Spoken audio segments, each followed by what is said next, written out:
புது புது அர்த்தங்கள் நிகழ்ச்சிக்கு வரவேற்கிறோம். இன்றைய நிகழ்ச்சியில் பத்திரிகையாளர் திரு வெங்கடேஷ் அவர்களும் எழுத்தாளர் திரு முத்துகிருஷ்ணன் அவர்களும் அரங்கத்திற்கு வந்திருக்காங்க. வணக்கம். முதல் செய்தியாக, குழந்தைகள் காப்பகத்திலிருந்து 10 குழந்தைகள் நேற்று காணாமல் போயிருக்கிறாங்க. தாம்பரத்தில் இருக்கக்கூடிய அந்த குழந்தைகள் காப்பகத்திலிருந்து அதிகாரிகள் ஆய்வு செய்து அங்கே இருக்கக்கூடிய மற்ற குழந்தைகளை வேறு இடங்களுக்கு மாற்றி இருக்கிறார்கள். தொடர்ச்சியாக இது மாதிரி காப்பகங்களில் இருந்து குழந்தைகள் காணாமல் போகிற செய்தியை நம்மளால் பார்க்க முடிகிறது. எதை காட்டுகிறது? பொதுவாக இன்றைக்கி பார்த்தீங்கன்னா இந்த மாதிரியான காப்பகங்களை நடத்துவது என்பது ஒரு மிக முக்கியமான ஒரு மனிதாபம் மிக்க ஒரு செயல், ஒரு மனிதாபிமானம் மிக்க செயல். ஆனால் இன்றைக்கு இது பெரும்பகுதியாக ஒரு தொழிலாக, ஒரு பணம் ஈட்டுவதற்காக, ஒரு லாபம் ஈட்டுவதற்கான நோக்கத்தோடவே இன்றைக்கி ஏராளமான காப்பகங்கள் இருக்குது.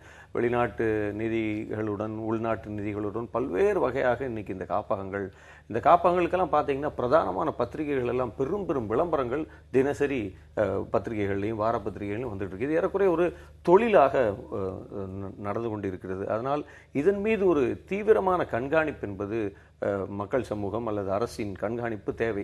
இப்பொழுதைக்கு இருக்கக்கூடிய கண்காணிப்புக்கான விஷயங்கள் எல்லாம் ஏட்டளவில் அல்லது பெயரளவில் இருக்கிறதோ என்பதை இதுபோன்று ஒவ்வொரு சம்பவம் வரும்போதும் நாம் பேசுகிறோம். அதுக்கப்புறம் அந்த விஷயங்களை நம்ம மறந்துடுறோம். இன்னைக்கு கூட பார்த்தீங்கன்னா அதில் பாலியல் ஆங்கிள் இருக்கான்றது உள்பட இன்னைக்கு பொதுவாக நாங்கள் இன்றைக்கி பிறந்த நாள்கள் பல விழாக்களை கொண்டாடுவதற்காக ஒரு 10-15 வருஷமாக இந்த மாதிரியான காப்பகங்களுக்கு போவது, முதியோர் இல்லங்களுக்கு போவது என்று போகும் பட்சத்திலும் நம்ம பார்க்கக்கூடிய விஷயம் என்னென்னா, நம்ம அந்த மாதிரி போய் அவங்களுக்கு உணவளிக்கிற நேரம் கூட நம்மளை ஒரு வரவேற்பறையோடு முடக்கி அனுப்புவாங்க. அவங்க எப்பயும் நம்மளை அதை தாண்டி உள்ள பார்வையிடெல்லாம் நிறைய இடங்கள் அனுமதிக்க மாட்டாங்க. அதற்கு அர்த்தம் என்னென்னா, உள்ளே மனிதர்கள் வாழலாயக்கற்ற ஒரு இன்ஃப்ராஸ்ட்ரக்சருக்குள்ளே தான் அந்த குழந்தைகளோ முதியோர்களோ இருக்காங்கன்னு அர்த்தம். அப்போ இது களையப்பட வேண்டும். ஒவ்வொரு காப்பகமும் இருக்கும் பகுதியை சுற்றி இருக்கக்கூடிய பொதுமக்களின் குழுவும் இதை கண்காணிக்க வேண்டும் என்று நான் கேட்டுக்கொள்கிறேன். ஏன்னா அப்பதான் இது மேல ஒரு செக் வைக்க முடியும். எல்லா நேரமும் அரசும் காவல்துறையும் அங்க போக முடியாது. அப்ப ஒரு மக்கள் அந்த பகுதியில் இருக்கக்கூடிய மக்களும் இணைந்த அப்படின்ன மாதிரியான ஒரு பைண்டிங்கை அதற்குள்ள கொண்டு வரும் பட்சத்தில் தான் இது போன்ற விஷயங்களை நாம் ஒரு பெர்மனண்டான ஒரு செக் வைக்க முடியும் அப்படின்னு நான் நினைக்கிறேன். நீங்க எப்படி பார்க்க? நம்முடைய ஒரு மொத்த சிக்கல் ஒன்று இருக்குது. இதில் என்னென்னா, குழந்தைகளை பற்றிய இருக்கக்கூடிய ஒரு வளர்ப்பு முறை அல்லது இந்த ஒருங்கிணைந்த ஒரு வளர்ப்பு முறைன்னு நம்ம சொல்கிறோம் இல்லையா, அது நீங்கள் அடிப்படை காரணங்கள்லேருந்து ஆரம்பிப்போம்னா, நீங்கள் பார்த்தீங்கன்னா இதுலேருந்து இருக்கக்கூடிய ஏழ்மை, இதனால் பல்வேறு காரணங்கள், குடும்பத்தில் இருக்கக்கூடிய பிரிவுகள், அப்போ பெற்றோர்களுக்கு இருக்கக்கூடிய பிரச்சனைகள், இது நடுவில் இது எல்லாம் சேர்ந்து தான் இந்த மாதிரியான குழந்தைகள் வெளியே வருவதற்கான ஒரு காரணங்கள் ஏற்பட்டு விடுகின்றன. அதுக்கான பல்வேறு தன்னார்வ அமைப்புகள் உருவாகி இந்த குழந்தைகளை பாதுகாப்பதற்கான ஒரு வழிமுறைகளை ரொம்ப நல்ல நோக்கத்தோடு தான் ஆரம்பிக்கப்படுகிறது. பல இடங்களில் நீங்கள் இருக்கக்கூடிய நோக்கங்களை நம்ம இதில் குறை சொல்ல முடியல. ஆனால் அதே சமயத்தில் இன்னொரு பகுதி என்ன நடக்குதுன்னா, அதை நடத்துவதற்கான உண்மையான பொருள் அவளுக்கு வருமானம் அப்படிங்கிறது வரும்பொழுது இருக்கக்கூடிய சிக்கல்கள் நிறைய இடத்துல நம்ம தெரியுது. ஆக்சுவலி இதில் இருக்கக்கூடிய இந்த மோட்டிவ்ஸை நம்ம எவ்வளோ தூரம் குறை சொல்ல முடியும்னு எனக்கு தெரியல. ஆனால் என்ன நடக்குது அப்படின்னு கேட்டிங்கன்னா, உண்மையாகவே மக்களுடைய ஆதரவோடு அல்லது இந்த மாதிரி தனவந்தர்களுடைய ஆதரவோடு நடைபெறக்கூடிய இந்த மாதிரியான ஒரு அமைப்பு ரீதியான ஒரு காப்பகங்கள் வலிமையாக உண்மையிலே நல்ல பிள்ளைகளை வளர்த்து, அதாவது இந்த மாதிரி கைவிடப்பட்ட குழந்தைகள் தான் பெரும்பாலும். இந்த கைவிடப்பட்ட குழந்தைகளை மிகப்பெரிய அளவில் அவங்க பாதுகாத்து முன்னுக்கு கொண்டு வரக்கூடிய ஒரு முயற்சி ஒன்று நடந்திருக்கு. அதே சமயத்தில் இந்த மாதிரியான குறைகள் தீர்க்கக்கூடிய அமைப்புகளும் காப்பகங்களும் வெளியே வருகின்றன. அதில் என்ன ஒரே ஒரு சிக்கல்னா, பெரும்பாலும் இந்த மாதிரி ஏதேனும் ஒரு குறைகள், முக்கியமாக நீங்கள் அந்த காப்பகத்தில் இருக்கக்கூடிய ஏதோ பாலியல் ரீதியான துன்பம் அல்லது அவர்களுக்கு முறையாக நடத்தப்படவில்லை, அங்கே இருக்கக்கூடிய வேறு சில துன்பங்கள் அவர்களாக அந்த குழந்தைகளாக வெளியே நீங்கள் காவல்துறைக்கோ இல்லை சைல்ட் ப்ரொடெக்ஷன்லையோ சொல்லும்பொழுது தான் நமக்கு வெளியே தெரியவே வருது. ஆக்சுவலி அது வரைக்கும் நமக்கு பார்க்கக்கூடிய அம்சம் எல்லாமே அவங்க பாதுகாப்பாக இருக்கிறார்கள், ஏதோ ஒரு கட்டுக்கோப்புக்குள் சமூகத்திற்குடைய ஒரு பாதுகாப்புக்குள் இருக்கிறதாக நாம் நம்பிக்கொண்டு இருக்கிறோம். சிக்கல் என்னன்னா, அந்த மாதிரியான அமைப்புகளுக்குள்ள இருக்கக்கூடிய கண்காணிப்பை நம்மளால இன்னும் உறுதிப்படுத்த முடியல. இப்போ நீங்கள் மாவட்ட அளவில் நீங்கள் சைல்ட் ப்ரொடெக்ஷனுக்கான அதிகாரிகள் இருக்கிறார்கள், அந்த காவல்துறை இருக்கிறது, எல்லாமே இருக்கிறது. ஆனால் என்ன சிக்கல்னா, அவர்களுக்கு இருக்கக்கூடிய அங்கே இருக்கக்கூடிய உள் நெருக்கடிகள் என்னன்னு நமக்கு தெரிய மாட்டேங்குது. அல்லது சந்தேகம் எங்கே வருது அப்படின்னா, ஒரு காப்பகம் தொடங்குவதற்கான நோக்கத்தை நம்ம கேள்வி கேட்கவே இல்லை. 2014ஆம் ஆண்டோட இதற்கான உரிமம் காலாவதியாகிவிட்டது. இந்த காப்பகத்தை நடத்துவதற்கான உரிமம் காலாவதியாகிவிட்டது. அப்ப 2 வருடம் எந்த விதமான அனுமதியுமே இல்லாம காப்பகத்தை நடத்துகிற போது இப்ப அதுக்கு பின்னாடி இருக்கிற எல்லா நல்ல நோக்கமுமே கேள்விக்கு கேள்விக்குள்ளாகிறது. நீங்க இப்ப இந்த மாதிரியான காப்பகங்கள் அல்லது பப்ளிக் ஸ்க்ரூட்டினிக்கு உட்பட்ட இடங்கள் எல்லாம் முதலில் வந்து ஒரு மிகப்பெரிய போர்டு வைக்கணும் வாசல்ல, இதன் உரிமம் எத்தனாம் தேதி வரைக்கும் இருக்குன்னு. ஒரு சாதாரண பாலம் கட்டும் இடத்துல கூட அந்த ஒப்பந்தக்காரர் அந்த ஒப்பந்தத்தினுடைய தொகை என்ன, தேதி என்ன, என்னைக்கு முடிக்கணும், என்னைக்கு ஆரம்பிக்கணும் போட்டு வச்சிருக்காங்க. அப்ப அது மாதிரி இந்த மாதிரியான ஒரு பொது அமைப்புகள் எல்லாம் இந்த விவரங்களை எல்லாம் பொதுமக்களுக்கு தெரியும்படியாக அறிவிப்பாக அவங்களுடைய வாசல்ல வைக்கக்கூடிய பலகையிலேயே இந்த மாதிரியான விஷயங்களை போடணும் என்பது அதுல ஒரு முக்கியமான விஷயம். இன்னொன்று, இந்த வழக்கை பொறுத்தவரை நீங்க பாத்தீங்கன்னா இந்த மோட்டிவ்ஸை நம்ம எங்க சந்தேகப்படுறோம்னா, அந்த காப்பகத்தின் பெயரே காவல் நிலையத்தில் மாற்றப்படுது.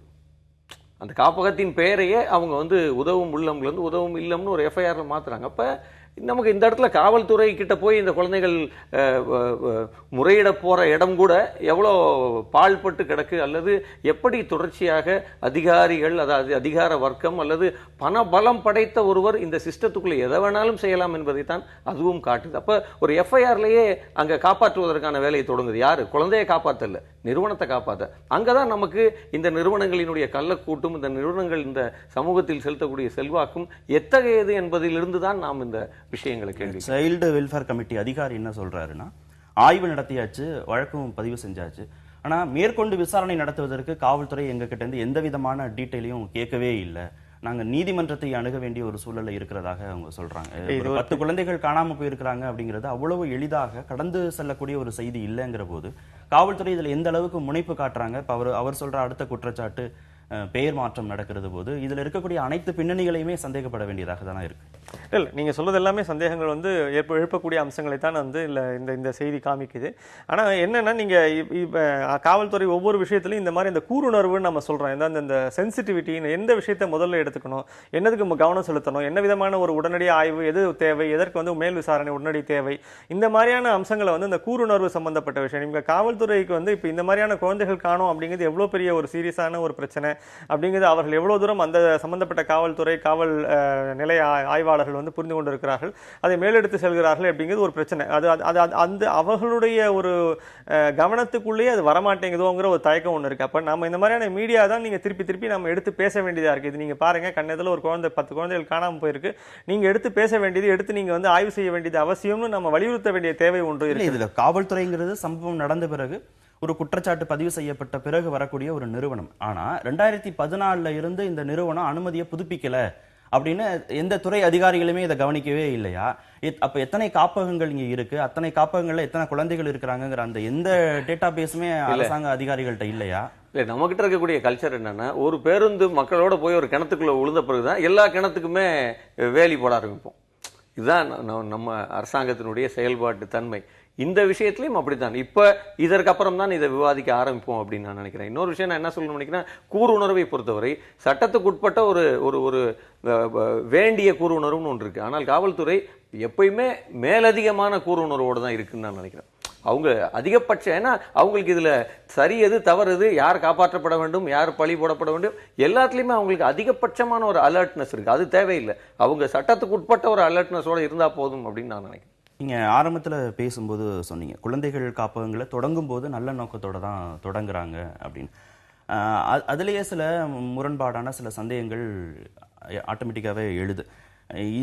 ஒரு நபர் வந்து காப்பகங்களை தொடங்கும் போது விண்ணப்பிக்கிறாருங்கிற போது அவருடைய பின்னணிகள் முழுமையாக ஆராயப்படுகிறதா? அதற்கான தகுதியை ஏதாவது வரையறுக்கிறாங்களா? நீங்க ஒரு காப்பகம் வச்சிருக்கணும் அப்படின்னா வட்டாட்சியர்கிட்ட இருந்து நீங்க வந்து அனுமதி வாங்கியிருக்கணும், சுகாதாரத்துறையிட்ட இருந்து நீங்க அனுமதி வாங்கியிருக்கணும், தீயணைப்புத்துறையிட்ட இருந்து அனுமதி வாங்கியிருக்கணும், பொதுப்பணித்துறை அதிகாரிகள் அந்த கட்டடங்கள்லாம் உறுதியா இருக்கான்னு சொல்லணுங்கிற இந்த சராசரி புரோட்டோகால் எல்லாம் தாண்டி ஒரு சேவை மனப்பான்மையோடோ இல்ல ஒரு பொறுப்புணர்வோடோ அந்த காப்பகத்தை அவரால் தொடர்ந்து நடத்த முடியுமா? ஏன்னா இதற்கு பின்னாடி நிறைய கேள்விகள் கேட்கிறாங்க. சட்டவிரோதமாக குழந்கைகள் வெளிநாடுகளுக்கு கடத்தப்பட்டிருக்கலாமோ, இல்ல சட்டவிரோதமாக குழந்தைகள் வேறு இடங்களுக்கு தத்து கொடுக்கப்பட்டிருக்கலாமோ அப்படிங்கிற பல்வேறு கேள்விகளையும் எழுப்பியிருக்கிறாங்க. இதையெல்லாம் அலசி ஆராய்ஞ்சுதான் இந்த அனுமதிகள் கொடுக்கப்படுகிறதா? இல்ல, நம்ம 3ஆம் உலக நாடு மாதிரி இருக்கக்கூடிய நம்ம ஒரு ஊர்ல மிகப்பெரிய சிக்கலே இதுதான் சார். நீங்க அமெரிக்காவில் நீங்க வந்து எடுத்துட்டீங்கன்னா, எந்த ஒரு இந்த மாதிரி அமைப்புகளை நீங்க உருவாக்குறீங்க அப்படின்னு சொன்னா நீங்க வந்து நீங்க கேட்கக்கூடிய அத்தனை கேள்விகளுக்கும் விடை இருக்கு.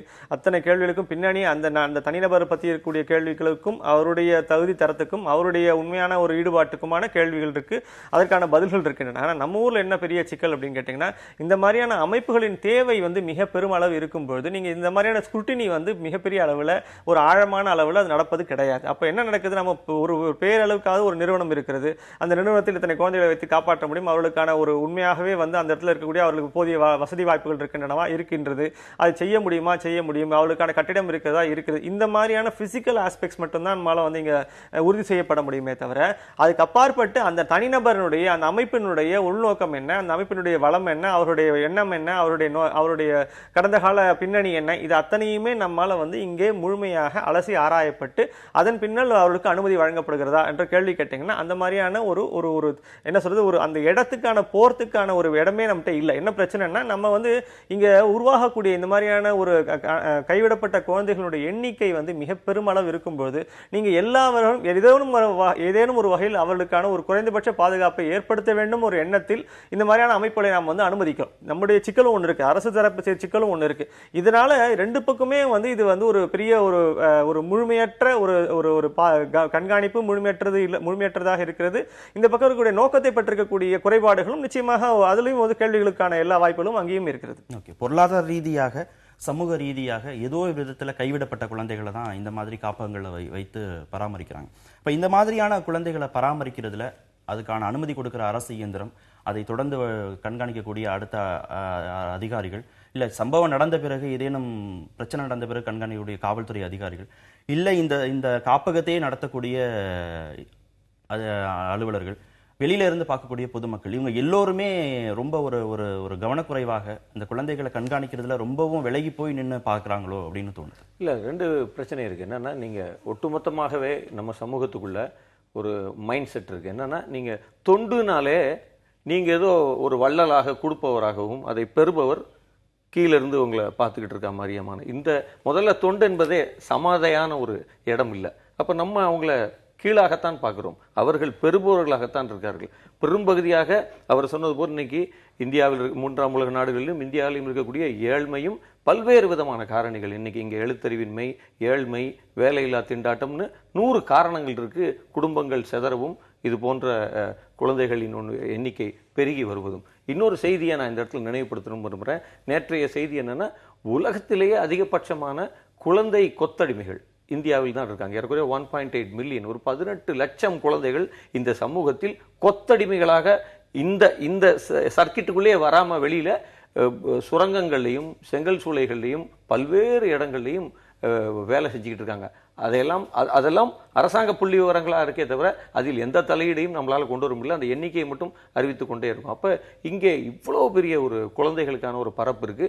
இந்த குழந்தைகளை நீங்கள் இந்தியா முழுவதிலும் ஆய்வு செய்து பார்த்தால் பல்வேறு விதமான முறைகேடான தவறான விஷயங்களுக்கு தொடர்ச்சியாக பயன்படுத்தி கொண்டே இருக்கிறோம்.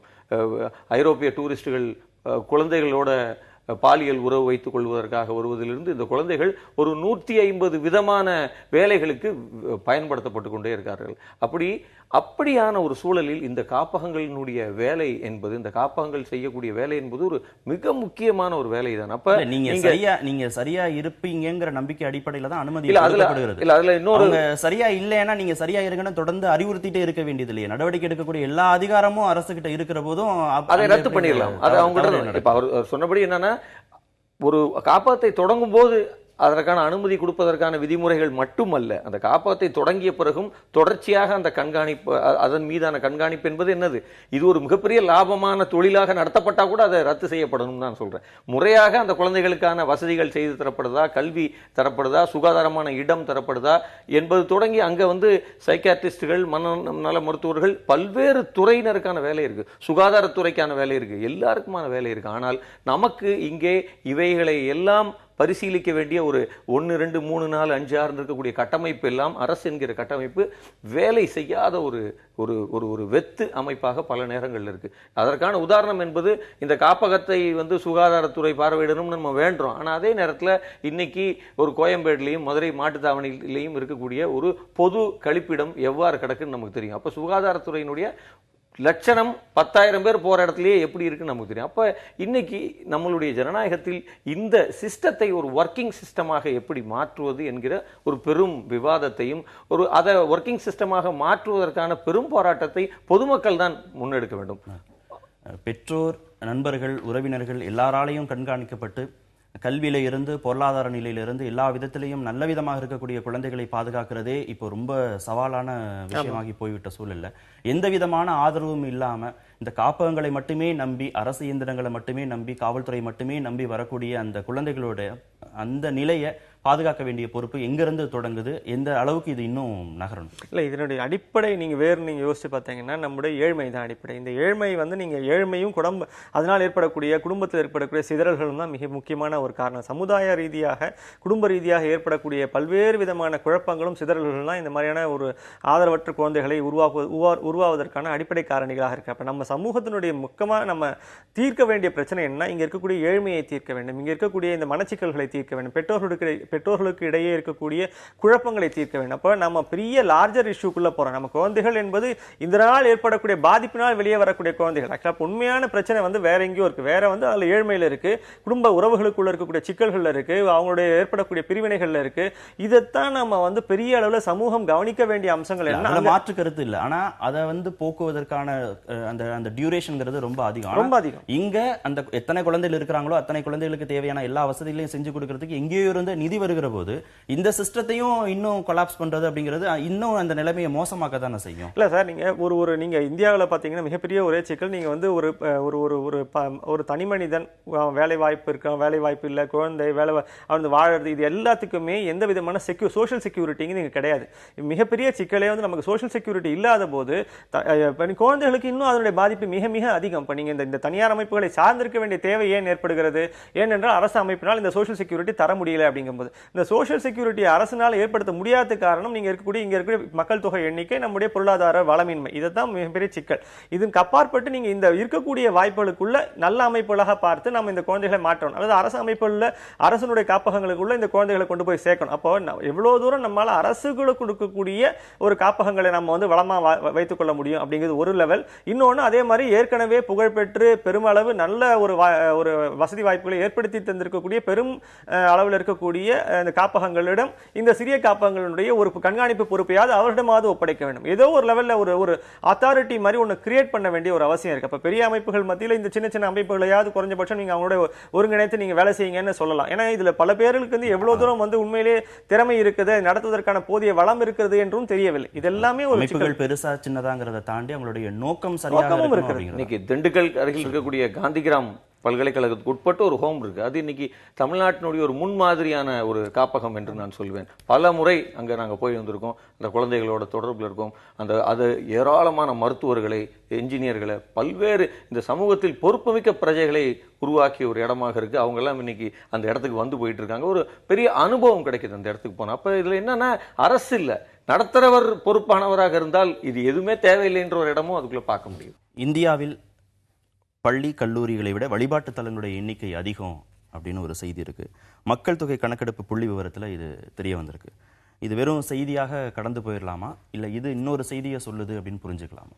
இல்லை, முதல்ல இந்த ஒப்பீடு எவ்வளோ தூரம் சரின்னு எனக்கு உடன்பாடு இல்லாத ஒப்பீடு. அதாவது நீங்கள் பள்ளிகளையும் நீங்கள் வழிபாட்டு தலங்களையும் எதுக்கு ஒப்பீடு செய்யணும்னு தெரியல. ஆரஞ்சஸோடும் ஆப்பிளோடும் ஒப்பிட்டா நல்லாயிருக்கும். இந்த ஒப்பீடு எவ்வளோ தூரம் உடன்பாடு இல்லாத ஒப்பீடு ஒன்று. ரெண்டாவது செய்தி எனக்கு இதில் முக்கியமான ஏன் ஒப்பீடு உடன்பாடு இல்லைன்றதுக்கான காரணம் சொல்கிறேன். இப்போ நம்ம இந்திய சமூகங்களில் முக்கியமான எல்லாருமே என்ன நினைக்கிறாங்க, தங்களுடைய கலாச்சாரத்தையும் பண்பாட்டையும் காப்பாற்றக்கூடியதாக, அதை போற்றுவதாக அவர் நினைக்கக்கூடியது கோயில்களை தான். அப்போ நீங்கள் எந்த ஊருக்கு அவங்க போனாலும், நீங்கள் அமெரிக்கா போனாலும் சரி, லண்டன் போனாலும் சரி, முதல்ல ஒரு கோயில் கட்டுவாங்க, இல்லை ஒரு அம்மன் கோயில் கட்டுவாங்க, இல்லை ஒரு பெருமாள் கோயில் கட்டுவாங்க, ஏதோ ஒன்று சொல்லுவாங்க. இது அவங்களுடைய கலாச்சார தொடர்ச்சியை காப்பாற்றுவதற்கான ஒரு வழிபாட்டு தலத்தை அப்படித்தான் அவங்க நினைக்கிறாங்க. ஒவ்வொரு இனக்குழுவும் அதை செஞ்சுட்டே தான் வருது. இது இதனால பள்ளிகளை வந்து நம்ம குறைச்சி சொல்றோம்னு அவசியம் கிடையாது. அதே சமயத்துல பள்ளிகளுடைய எண்ணிக்கை வந்து பெருமளவு உயராததுக்கு காரணம் வந்து நீங்க அதனுடைய அரசு ரீதியான அமைப்பு ரீதியான ஒரு கட்டமைப்பு ஒன்று இருக்கு. தனியார் பள்ளிகளை எவ்வளவு தூரம் நீங்க வந்து பெருமளவு அதிகப்படுத்தி கொண்டு போனாலும் நீங்க அரசு ரீதியான பள்ளிகளுடைய கட்டமைப்பு என்பது அரசனுடைய நிதி உதவி சார்ந்து அவளுடைய கட்டமைப்பு சார்ந்து அதை வந்து அதிகப்படுத்த முடியும். அப்போ இருக்கக்கூடிய சிக்கல் என்ன, நீங்க வந்து வழிபாட்டு தளத்தோட நீங்க நேரடியாக ஒரு கல்விக்கூடங்களை வந்து ஒப்பீடு செய்யறது அப்படிங்கிறது பொருத்தமற்ற ஒரு ஒப்பீடு. நீங்க இதை எப்படி பார்க்கறீங்க? நான் நினைக்கிறேன்னா இது ஒரு வேண்டிய ஒப்பீடு தான் அப்படின்னு நான் நினைக்கிறேன். ஏன்னா ஏன் நினைக்கிறேன்னா, இன்னைக்கு நம்ம இந்த நிகழ்ச்சியில் இவ்வளவு தூரம் ஏழ்மையை பற்றி பேசணும், வறுமையை பற்றி பேசணும். இன்னைக்கு இந்தியாவில் இருக்கக்கூடிய ஏழ்மை வறுமை இவ்வளவும் ஒழிக்கப்பட வேண்டும் என்றால் சாமி கும்பிட்டா பத்தாது, அவங்க இன்னைக்கு கல்வி பெற்றாக வேண்டும். இன்னைக்கு அரசு பள்ளிகளினுடைய எண்ணிக்கை குறைந்து கொண்டே வருகிறது, தனியார் பள்ளிகளினுடைய கூடிய இது ரெண்டையும் சேர்த்து தான் அவங்க போட்டிருக்கக்கூடிய எண்ணிக்கை. அவங்க அதில் பாகுபாடெல்லாம் பார்க்கவில்லை. அப்போ இன்னைக்கு இன்னும் இந்த சமூகத்தில் கல்வி போய் சேரவில்லை. எழுத்தறிவினுடைய சதவீதம் உச்சமாக இருக்கு. இன்னும் பழங்குடிகள் மத்தியில் அங்கே ஓராசிரியர் பள்ளிகள் நடத்திக்கிட்டு இருக்கோம். அப்போ இன்னைக்கு கல்வி என்கிற கட்டமைப்பின் வழியே தான் சமூக மாற்றம் சாத்தியம், அவர்களுக்கான பொருளாதாரம் சாத்தியம், சமூக அந்தஸ்து சாத்தியம்.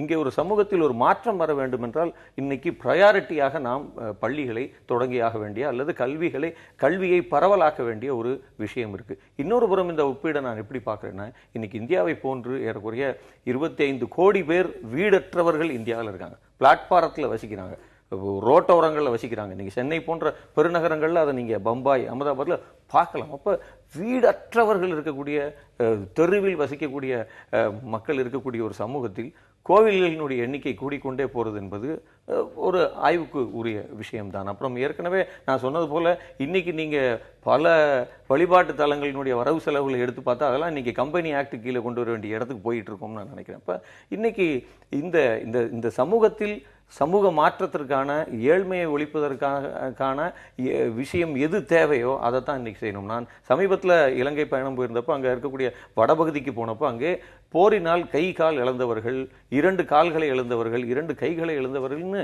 ஒரு பெரிய எண்ணிக்கையான மக்களை அங்கே சந்திக்க முடிந்தது. ஆனால் அங்கே இவர்களுக்கான இல்லங்கள் இல்லை, மாறாக கோவில் கட்டுதல் என்பது தெருவுக்கு ஒரு கோவில், ஊருக்கு ஒரு கோயில், ஒரு தெருவுக்கு ஒரு கோயில், திரும்புற பக்கமெல்லாம் கோவில் கட்டுவது ஒரு இண்டஸ்ட்ரியை போல அங்கே நடந்து கொண்டே இருக்கிறது. அது எந்த மதம் சார்ந்த வழிபாட்டு தலமாகவும் இருக்கலாம். அது எப்படி சமூக மாற்றத்திற்கு பங்களிக்க போகிறது என்பதில் எனக்கு ஒரு பெரிய ஐயம் இருக்கு. 30,10,000 வழிபாட்டு தலங்கள் இருக்கு, 20,10,000 பள்ளி கல்லூரிகள் இருக்கு, கிட்டத்தட்ட 10 லட்சம் வழிபாட்டு தலங்கள் இருக்கு அப்படின்னு சொல்லக்கூடிய செய்தியிலே இன்னும் 2 விஷயங்களையும் அவங்க கோட் பண்றாங்க.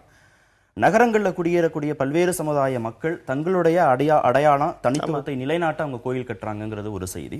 இன்னொன்னு, பல்வேறு மதங்களை சேர்ந்த தனிநபர் ஆன்மீக தலைவர்களாக அதிக எண்ணிக்கையில உருவாகிறாங்க, அந்த அடிப்படையிலையும் கோயில்களோட எண்ணிக்கை உயருது அப்படின்னு. இது ரெண்டையும் சமூக மாற்றத்தோடு ஒப்பிட்டு பார்க்க முடியாதா? இல்லை, நீங்கள் எப்படின்னா சமூக மாற்றம் அப்படிங்கிறது இப்போ நீங்கள் வேற ஒரு ஆங்கிள்லேருந்து இதை நீங்கள் புரிஞ்சுக்கோங்களேன். இப்போ நான் என்ன சொல்கிறேன்னா, இன்றைக்கு வந்து நீங்கள் ஒரு 1991 பிற்பாடு நீங்கள் திறந்த பொருளாதாரம்லாம் இந்தியாவுக்குள்ள உருவான பிற்பாடு நீங்கள் அதுக்கு முன்னாடி இருந்த ஒரு பெரிய வேலைவாய்ப்பின்மை, ஒரு ஏழ்மை, அதுக்கான தன்மைகள் மாறிப்போய் இன்றைக்கு வேற விதமான ஒரு மனச்சிக்கல்கள் அதிகமாயிற்று. இந்த மனச்சிக்கல்கள் அதிகமாகும் போது நம்முடைய ஒரு இயல்பாகவே நமக்கு வந்து இருக்கக்கூடிய ஒரு பெரிய பாதிப்பு என்னன்னா, நம்ம இதுக்கு ஒரு சொல்யூஷன் சொல்லக்கூடிய அந்த நிம்மதியை தேடி போகக்கூடிய எண்ணம் வந்து பெருமளவு மக்கள் மத்தியில் உருவாகுது. இப்போ இதுதான் வந்து இந்த புதிய வகை சாமியார்கள் உருவாவதற்கான ஒரு வாய்ப்பாக இன்றைக்கு உருவாகி இருக்கிறது. அவர்கள் உருவாகும் போதே கூடவே வழிபாட்டு தலங்களையும் பல்வேறு இடங்களில் உருவாக்குகிறார்கள், மடங்களை இதே இந்த மாதிரியான அமைப்புகள் எல்லாம் உருவாக்குகிறார்கள். இதுல என்ன ஒரே ஒரு சிக்கல்னா, நம்ம வந்து இன்னொரு அம்சத்தையும் நீங்க பாருங்க, 10 லட்சம் வித்தியாசம் இருக்கு நம்ம சொல்லும்போது, நீங்க ட்ரெடிஷனலா நம்ம மத்தியில் பல நூற்றாண்டுகளாக உருவான கோயில்களையும் கணக்கில் எடுத்துக்கொண்டு தான் பேசுகிறோம். இந்த பள்ளிகள் என்பது ஒரு நூற்றாண்டுக்குள்ள இருக்கக்கூடிய ஒரு பள்ளிகளாக தான் இது இருக்க முடியும் அதிகபட்சம். நீங்க வந்து அதே வழிபாட்டு தலங்கள் பல நூற்றாண்டுகளுக்கு முன்னாடி இருக்கக்கூடிய அம்சங்களாகவும் அது இருக்கக்கூடிய வாய்ப்பு உண்டு. அப்போ இது ரெண்டுத்தையும் ஒப்பிடும்போது இன்னொரு அம்சத்தையும் நம்ம புரியும். இப்ப இந்த வழிபாட்டு தலங்களோடு இந்த சாமியார்கள், அது நவீன சாமியார்கள் உருவாகக்கூடிய ஒரு அம்சத்தையும் நம்ம மனசுல வச்சுட்டோம் பேசணும் அப்படின்னு சொன்னா, இது எல்லாமே ஏதோ ஒரு வகையில சமூகத்துக்கு ஒரு நிம்மதியையும் ஒரு அமைதியையும் தருவதற்கான ஒரு முயற்சி. இன்னொரு பக்கம் கல்வி என்பது ஒரு பெரிய அளவுல நேரம் ரொம்ப குறைவா இருக்கு. ஆனாலும் ஒரே ஒரு கேள்வி, ரொம்ப சுருக்கமா பதில் சொல்லுங்க. நிம்மதி, என்னுடைய தனிப்பட்ட அடையாளங்களை நிலைநிறுத்துவதற்காக கோயில்கள் அப்படிங்கறத தாண்டி இந்த சமூகம் எத்தனையோ பாடல் பெற்ற தலங்களுக்கு கொடுக்கக்கூடிய முக்கியத்துவத்தெல்லாம் கொடுக்காம புதிதாக கோயில்களை உருவாக்குறது ஏன் அப்படிங்கிற ஒரு கேள்வியும். ரெண்டாவது, பள்ளி கல்லூரிகள்ங்கிறது வந்து அரசோடைய பொறுப்பு, அரசோடைய நிதி சார்ந்த விஷயம், அதுல வந்து எந்த விதமான பங்களிப்பும் இந்த சமூகத்துக்கு இல்லைன்னு சொல்லி ஒட்டுமொத்தமா அதுல இருந்து விலகி அந்த பள்ளி கல்லூரிகளை புனரமைக்க வேண்டிய பணிகள்ல இவங்க எல்லாம் ஈடுபட வேண்டியதில்லை, மன நிம்மதி சார்ந்து தங்களுடைய அடையாளங்கள் சார்ந்து கோயில்களை மட்டும் கட்டிக்கலாம்னு ஒரு முடிவுக்கு வந்துட முடியுமா? இல்ல நான் அப்படி சொல்லல. நீங்க முதல் விஷயம், நான் புதிய கோயில்களை உருவாக்குவதற்கு நான் உடன்பாடு இல்லை. எனக்கு அதுல வந்து எந்த விதமான உடன்பாடும் இல்லை. ஏனென்றால் இன்றைக்கு தமிழ்நாட்டிலே கிட்டத்தட்ட 34,500 கோயில்கள் இருக்கு. அதுல பல கிட்டத்தட்ட 20,000 கோயில்கள் கிட்ட வந்து கேட்பாரற்று கிடைக்கக்கூடிய ஒரு நிலைமை தான் இருக்கு. அப்ப பழைய கோயில்களை மீண்டும் நீங்க வந்து அதற்கான ஒரு குறைஞ்சபட்சம் ஒருவேளை விளக்கேற்றுவதற்கான ஒரு வாய்ப்பையாவது ஏற்படுத்தினால் அதுவே பெரிய சாதனையாக இருக்கும் என்பது முதல் கருத்து. இரண்டாவது கருத்து, என்னை பொறுத்த வரைக்கும் கோயில்களையும் பள்ளியும் நீங்க கம்பேர் பண்ணும்போது கல்வி அப்படிங்கிறது வரும்போது நிச்சயமாக கல்விக்கூடங்களை எவ்வளவு தூரம் அதிகமாக உருவாக்கினாலும் அதில் அதற்கான தேவைகள் இருந்து கொண்டே இருக்கின்றன. அதற்கான அவசியம் இருக்கிறது. கோயில்கள் சார்ந்து கோயில்களை உருவாக்கக்கூடிய இதே அமைப்புகள் சார்ந்தவர்கள் பல விதமான ட்ரஸ்ட்டை உருவாக்கி அவர்கள் வந்து பல கல்லூரிகளையும் பள்ளிகளையும் தமிழகத்திலேயும் நீங்க பாத்தீங்கன்னா எண்ணற்ற தனியார் பள்ளிகளும் கல்லூரிகளும் இந்த மாதிரியான அமைப்புகள் ஆன்மீக அமைப்புகள் வாயிலாக நடந்து கொண்டிருக்கின்றன. அது எந்த மதமாக சார்ந்திருந்தாலும் சரி, எந்த அமைப்பாக சார்ந்திருந்தாலும். அப்போ அவர்களுடைய பங்களிப்பை அவர்கள் தொடர்ந்து கல்விக்காகவும் செலுத்திக் கொண்டேதான் இருக்கிறார்கள். என்ன சிக்கல்னா, நீங்க ஒப்பீடு செய்யும் போது இந்த எண்ணிக்கையினுடைய வித்தியாசத்தினால நமக்கு வந்து அதிகமா கோயில்கள் அதிகமா தெரிகின்றன, பள்ளி கல்லூரிகள் மிக குறைவாக தெரிகின்றன. ஆனால் அவருடைய பங்களிப்பு என்பது நம்முடைய அடையாளத்தையும் தனித்துவத்தையும் அதே சமயத்தில் நம்முடைய கலாச்சாரத்தையும் பண்பாட்டையும் காப்பாற்றுவது என்பது ஒன்று, கல்வி தரத்தை உயர்த்துவது என்பது ஒன்று. அதற்கான முயற்சிகள் இரண்டுமே வந்து ஒருங்கிணைந்து நடக்கக்கூடிய ஒரு அம்சமாக தான் நான் பார்க்கிறேன். அது மாதிரி செய்யும்போது அந்த சேவை இருக்காங்கிறது இன்னொரு கேள்வியாக இருக்கிறது. சுவாதி கொலை வழக்கு தொடர்பான விசாரணையில் குற்றவாளியின் வாக்குமூலம், குற்றவாளியின் சிகிச்சை தொடர்பான படங்கள் வெளிவந்தால் விசாரணை பாதிக்கப்படாதா அப்படின்னு சென்னை உயர்நீதிமன்ற நீதிபதிகள் கேள்வி எழுப்பியிருக்கிறாங்க. எந்த அளவுக்கு இதெல்லாம் சரியான விஷயம்? இதெல்லாம் எப்படி வெளிவருகிறது? காவல்துறை தான் இதெல்லாம் வெளியிடுகிறதா? விசாரணை நடைமுறையை இது வந்து பாதிக்காதா? குற்றவியல் நடைமுறைகளை மீறின செயலாக இது இல்லையா? ஏற்கனவே நீதிமன்றம் இது தொடர்பாகலாம் அறிவுறுத்தி இருக்குது அப்படின்னு பல்வேறு கேள்விகளை வந்து நீதிமன்றம் முன்வைத்திருக்கிறது. புலன் விசாரணையை காவல்துறை செய்கிறதா, ஊடகங்கள் செய்கிறதா அப்படிங்கிற கேள்வியும் நீதிபதிகள் சேர்த்தே முன் வச்சிருக்கிறாங்க. எப்படி பார்க்கலாம்?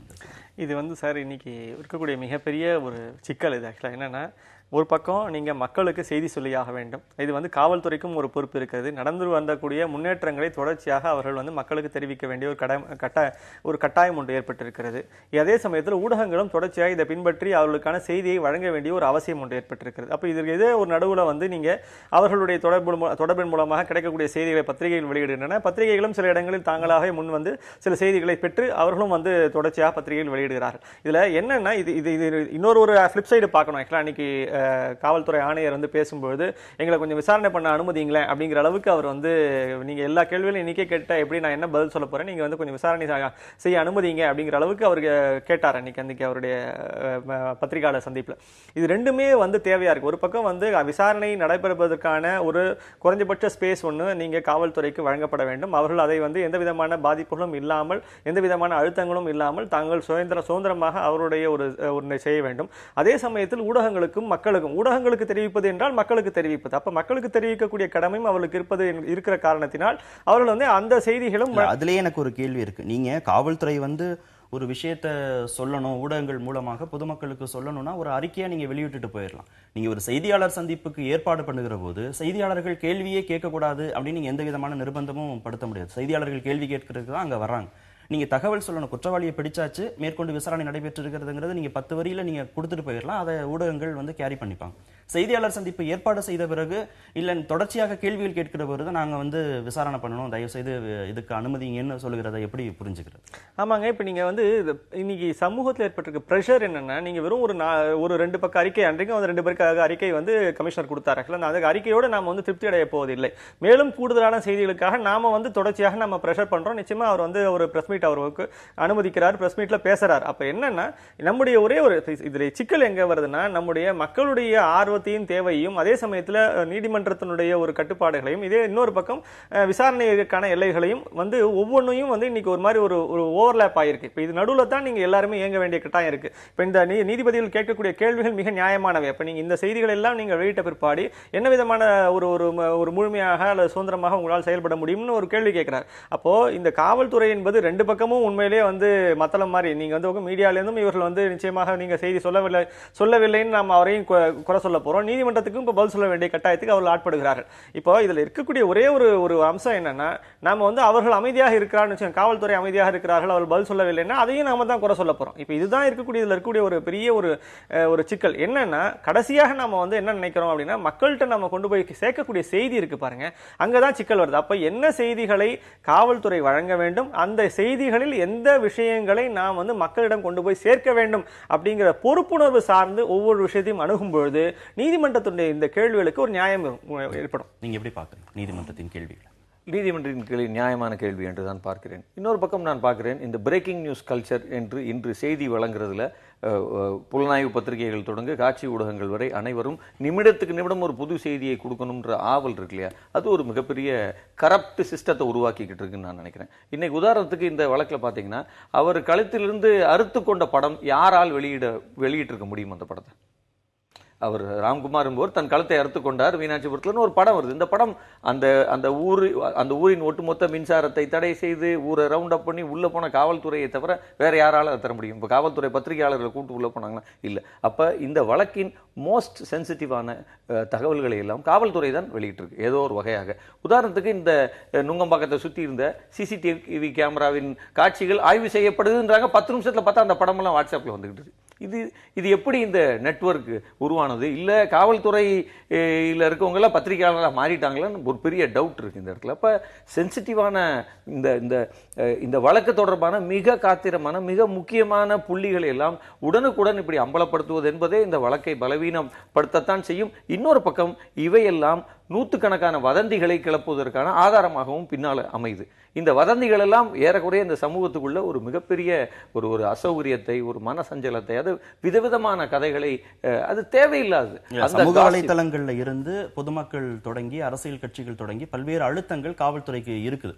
ஏன் இவ்வளவு நாள் நீங்க கண்டுபிடிக்கலன்னு நீதிமன்றம் வரைக்கும் கேள்வி எழுப்புகிற போது ஒரு விஷயம் சரியாதான் நடந்துட்டு இருக்கு அப்படின்னு சொல்றதுக்காக அந்த ஒரு இமேஜ் பில்டப்புக்காக காவல்துறை இதை செய்ய வேண்டிய நிர்பந்தத்திற்கு தள்ளப்படுகிறதா? இல்ல, நீங்க சொன்னதுதான் ஏற்கனவே. எனக்கு என்னன்னா, காவல்துறை தினசரி மாலை 4 மணிக்கு ஒரு பிரீஃபிங் அறிக்கையை வெளியிட்டா பிரச்சனை இல்லை. ஆனால் நிமிடத்துக்கு நிமிடம் புலனாய்வின் தகவல்கள் வெளியே வருவதுதான் சிக்கல். அதுலதான் நம்ம எல்லா வழக்குக்கும் அந்த மாதிரி நடக்கிறது இல்லை. நீங்க ஒரு விபத்து ஏற்படுத்திட்டாங்கன்னு சொல்லப்படக்கூடிய இடத்துல சம்பந்தப்பட்ட மரணம் அடைந்தவருடைய புகைப்படம் உடனே வெளியே வருகிறது. ஆனா யார் இதை செஞ்சாங்க அப்படிங்கிற அந்த புகைப்படம் வெளியே வருவதற்கான சூழல் வந்து ரொம்ப ரொம்ப தள்ளி போயிட்டே இருக்கு. தொடர்ச்சியாக அழுத்தம் கொடுத்தப்பட்ட பிறகுதான் அந்த புகைப்படங்கள்லாம் வெளியில வருகிறது. அப்ப காவல்துறை வந்து இந்த வழக்குல இதெல்லாம் செய்யலாம், இந்த வழக்குல இதெல்லாம் செய்ய வேண்டாம் அப்படின்னு அவர்களே முடிவெடுத்தெல்லாம் வெளியிடுறாங்களா? பல்வேறு கேள்விகள் இருக்கு. இல்ல, அதான் நான் சொல்றேன். இன்னைக்கு இந்த பரபரப்பு செய்தி வெளியிடுகிற ஒரு மிகப்பெரிய நெட்வொர்க்கினுடைய அழுத்தத்தை பற்றியும் நம்ம பேசி ஆகணும் நான் சொல்றேன். அதுதான் இந்த விவரங்கள் எல்லாமே நிமிஷத்துக்கு நிமிஷம் வெளிவரும்போது அடுத்த கட்டம் என்ன ஆகும்னா, நீதிபதி என்ன சொல்லணும்னு பத்திரிகைகள் சொல்ல ஆரம்பிச்சிருமா அல்லது தனிநபர்கள் சொல்ல ஆரம்பிச்சிருவாங்களா? அதற்குள்ள இருக்கக்கூடிய ஒரு நெருக்கடியான ஒரு நிலைமை தான். இன்னொரு பக்கம் இந்த வழக்கை பொறுத்தவரை நீங்க கவனிக்கணும் என்னன்னா, ஒரு பக்கம் இன்னைக்கு தமிழ் சினிமாவை பார்த்தா ஏதோ ஒரு வகையாக பார்த்தீங்கன்னா பழிக்கு பழி வாங்கப்படணும் என்கிற உணர்வு இந்த எமோஷனலான செய்திகளின் வழியாக கீழே கட்டமைக்கப்படுகிறது. அந்த பையனை அதே நுங்கம்பாக்கம் பிளாட்பாரத்தில் வச்சு அறுத்து எறியணும் என்பது போன்ற பதிவுகள் வந்து கொண்டே இருக்கு. அப்ப இந்த வழக்கை பொறுத்தவரை இந்த வழக்கு ரொம்ப சென்சிட்டிவான வழக்கு. இந்த வழக்கை சென்சிட்டிவாக மாற்றப்பட்டது. இதை நம்ம ரொம்ப இதன் நடைமுறைகளை நாம் பரிசீலனை செய்ய வேண்டும், நடைமுறைகளை நாம் ஆராய வேண்டும். இதுல இப்ப இந்த வைஜி மகேந்திரன் அவர்கள் சொன்னது போல் அந்த பிலால் மணிக் என்கிற பேரெல்லாம் காவல்துறைக்குள் நடந்த ஒரு சிறு உரையாடல். இந்த விவரம் அவருக்கு எப்படி போச்சு என்பது வரை இந்த வழக்கின் சகல பரிணாமங்களும் நம்ம ஸ்கேனருக்கு கீழே கொண்டு வர வேண்டிய ஒரு அவசியம் இருக்கிறது. இல்லை என்றால் அப்புறம் நீதிமன்றம் ஒன்னே தேவையில்லையே. நீங்க இன்னைக்கு பழிக்கு பழி வாங்குற ஒரு கல்ச்சருக்குள்ள நம்ம இங்க அப்படி இருக்கு. இன்னைக்கு அவுட்ரேஜ்னு சொல்லுவாங்க இல்லையா, அது அப்படி இருக்கு. அப்ப அதற்கான புள்ளிகள் எல்லாம் இந்த விவரங்கள்ல இருந்தா கிடைக்குதுன்னு நான் நினைக்கிறேன். விசாரணை தொடர்பாக காவல்துறைக்கு கொடுக்கப்படக்கூடிய இந்த அழுத்தங்கள்னாலதான் காவல்துறை இப்படி செயல்படுகிறது. சரியாதான் போயிட்டு இருக்கு. குற்றவாளியின் புகைப்படம் இது, குற்றவாளியுடைய கைது நடவடிக்கைகள், இது தொடர்பாக அவங்களே செய்தி வெளியிட வேண்டிய ஒரு நிர்பந்தத்திற்கு தள்ளப்படுறாங்கன்னு பார்க்கலாமா? ஆமா, இப்ப நீங்க நம்ம எதிர்பார்ப்பு இருக்கு இல்லையா, மக்கள்கிட்ட எதிர்பார்ப்பு, மக்கள்கிட்ட வரக்கூடிய எதிர்பார்ப்பு தான் ஊடகங்கள் பூர்த்தி செய்யணும்னு ஒரு விரும்புகிறது. அப்ப நம்ம என்ன அடுத்த தகவல் என்ன நீங்க பாத்தீங்கன்னா, அந்த முதல் 6 நாள் ஆச்சு, ஒரு வாரம் ஆச்சு, இன்னும் ஒன்னும் துப்பு துறக்கவே இல்லையே, ஒன்னும் நடக்கவே இல்லை, துப்பு துறங்கவில்லை அப்படின்னே நம்ம வந்து போஸ்ட் போட்டதெல்லாம் நம்ம பார்த்திருக்கோம். இதுல ரொம்ப முக்கியமான ஒரு அம்சம், நீங்க இதுதான் நான் திருப்பி சொல்றேன். அதாவது என்னன்னா, பொறுப்புணர்வு அப்படின்னு ஒண்ணு இருக்குங்க. ஒரு செய்தி செய்தியை ஒரு ஒரு ஒரு ஒரு ஒரு ட்ரெடிஷனல் பத்திரிகைகளுக்கும் ஒரு ஒரு நியூ மீடியா சிஸ்டத்துக்கு இருக்கக்கூடிய மிகப்பெரிய சிக்கல் என்னன்னா, நீங்க என்ன ஒரு நடக்கு அப்படின்னா, நீங்க இப்போ அன்னைக்கு இப்போ ராம்குமாருடைய குடும்பத்தாரை வந்து அவர்கள் விசாரணைக்காக அழைத்து செல்கிறார்கள் அப்படின்னா அவருடைய போட்டோ எடுத்து நீங்க அதை போடணும் அப்படின்னு இவங்க பரபரக்கிறாங்க.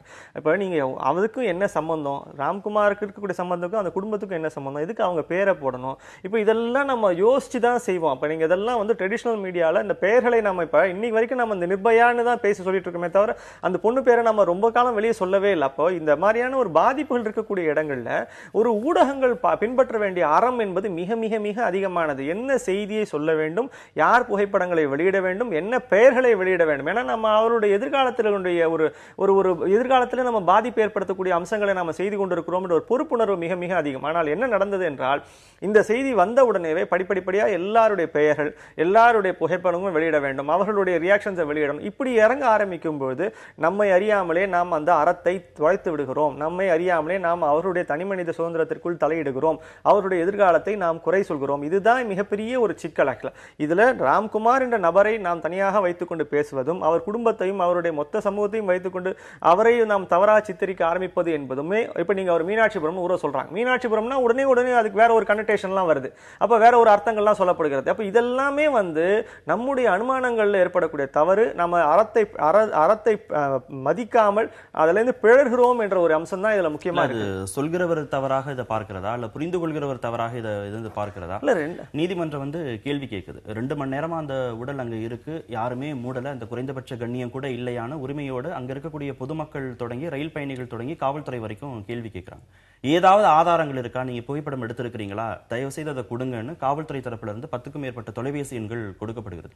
அப்பெல்லாம் பொதுமக்களுடைய உதவிகள் வேணும், அப்பெல்லாம் பொதுமக்கள் வந்து கண்ணியத்தோட நடந்திருக்கணும்னு சொல்லுகிற நீதிமன்றமும் காவல்துறையும் இப்ப இது மாதிரியான விஷயங்கள் வருகிற போது, செய்திகள் வெளியிடுவது போது மட்டும் பொதுமக்களுக்கு அது போய் சேர்ந்துடக்கூடாது, அது வந்து ஒரு விசாரணையை பாதிக்கும், பொதுமக்கள் அதை வந்து குறைந்து தெரிஞ்சுக்கிட்டா போதும் அப்படின்னு சொல்றது வந்து 2 முரண்பட்ட. நீங்க அங்க ஒரு ஸ்பேஸ் நீங்க தேவையில்லாம ஆக்கிரமிக்கிறோம் இல்லையா? நீங்க அவர்களுக்கான விசாரணைக்கான ஒரு ஸ்பேஸ் ஒன்று இருக்குல்ல, அந்த இடத்தை வந்து நம்ம வந்து தேவையில்லாமல் நம்முடைய ஊகங்களாலும் நம்முடைய கருத்துக்களாலும் நம்ம வந்து நம்முடைய எதிர்பார்ப்புனாலும் போட்டு அழுத்துறோம். அப்போ என்ன ஆகும்னா, இப்ப நீங்க நடக்கும் கடைசியில் என்ன ஆகும்னா, இல்ல இதெல்லாம் இப்படிதான் நடந்திருக்கும், ஆனா வந்து நீங்க காவல்துறை சரியா விசாரிக்கவில்லை அப்படின்னு நாமளே திருப்பி வந்து இதே ஊடகங்களும் இதே ஒரு தனி மனிதர்களும் உட்கார்ந்து நம்ம விமர்சிக்க ஆரம்பிச்சிருவோம். பிரச்சனை என்னன்னா, அவர்கள் தங்கள் விசாரணையை முழுமையாக முடிப்பதற்கான ஒரு ஸ்பேஸை நம்ம வந்து நம்முடைய ஒப்பீனியன்ஸ்னால நம்ம கரெக்ட் பண்றோம். அந்த இடத்தை நம்ம வந்து எல்லாமே பண்றோம். அதுதான் இருக்கக்கூடிய. அப்ப இன்னைக்கு ராஜன் சார் கமிஷனர் பேசும்போது எனக்கு அதுதான் தோணுச்சு. திருப்பி எனக்கு கொஞ்சம் விசாரணை பண்ண டைம் கொடுங்க, இடம் கொடுங்க அப்படின்னு அவர் கேட்கிறாருன்னா அதுக்கான ஒரு நியாயம் ஒன்று இருக்குல்ல. அதுல